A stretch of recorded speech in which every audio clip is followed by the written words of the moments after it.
I'm going to schedule you for your second appointment, okay? Across Sacramento today, This is your first Moderna shot? It is, yes.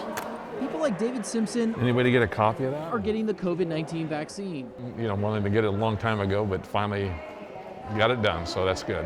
He was one of 100 people who got the first of 2 Moderna shots at City Church in Oak Park.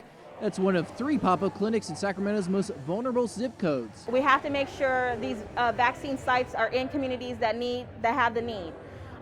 So South Sacramento, Oak Park, Del Paso Heights are the communities that have been hit the hardest by COVID. Dr. J. Bianca Roberts, a family physician at Mercy Medical Group, spent today helping to vaccinate 1,000 people at the Pinnell Community Center and South Sacramento's Meadowview neighborhood.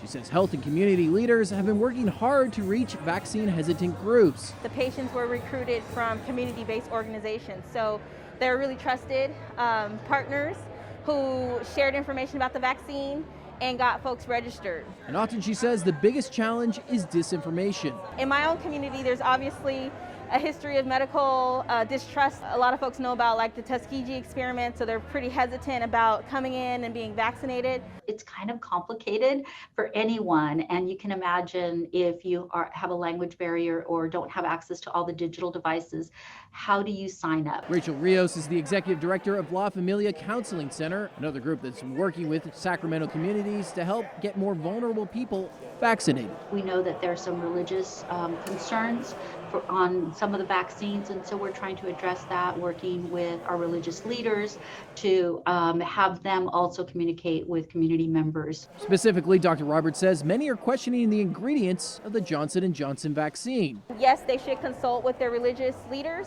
but also I think it's okay to know that this vaccine does not have fetal cells in it.